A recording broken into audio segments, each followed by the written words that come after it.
À l'origine, ce projet est un peu le résultat de deux observations.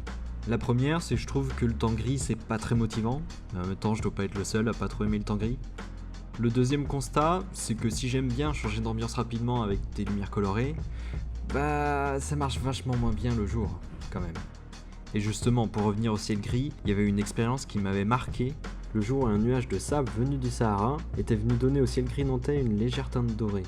Et ça paraît pas grand chose comme ça, mais moi, ça y est, ça m'avait transporté ailleurs. Je redécouvrais la ville avec ce nouveau filtre, et je me voyais déjà comme dans le décor du film Blade Runner 2049, qui est sorti au même moment et qui utilise beaucoup ces teintes jaunes et chaudes pour planter le décor du film, en extérieur comme en intérieur.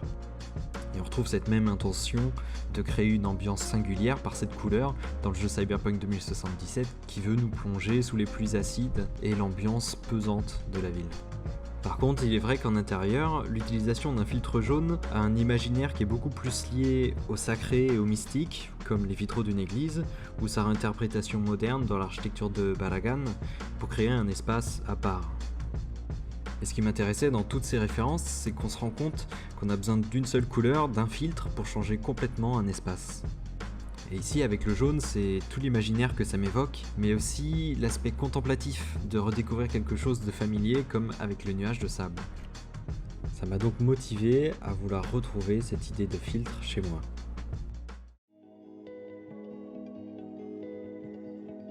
Pour la mise en œuvre du projet, l'idée était simple, trouver un filtre jaune qu'on puisse dérouler comme un store. L'idée était de le fabriquer de la façon la plus économique possible. Après, il suffit juste d'être un peu imaginatif, c'est pour ça que mes tringles sont en fait des manches à balai redécoupées pour avoir les bonnes dimensions, parce que ça coûte toujours moins cher que d'acheter des barres métalliques en quincaillerie.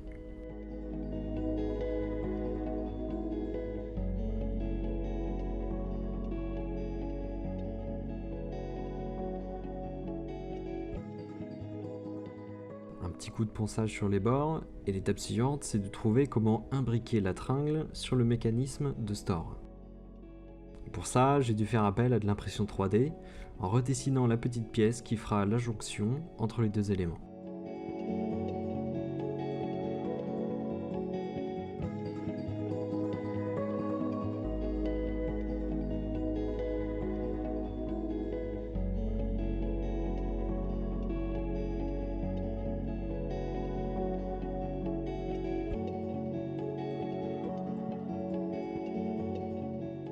Le filtre jaune que j'ai trouvé a été commandé chez Luminis, qui est un fabricant de filtres autocollants pour vitrage, mais il se trouve que si on garde la pellicule qui protège la partie autocollante, on se retrouve avec un film plastique exactement comme on avait besoin. Étant donné les dimensions des rouleaux et le fait que je devais couvrir deux vitrages différents, je me suis retrouvé à devoir couper à la moitié le film plastique.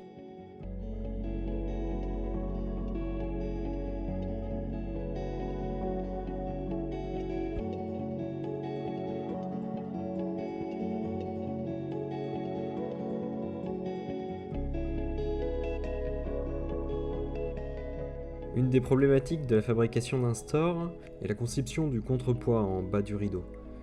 L'idée est d'avoir un poids qui soit assez lourd pour que le rideau reste bien enroulé autour de la tringle, mais pas non plus trop lourd pour pas ni déformer le plastique, ni faire que le rideau se déroule tout seul.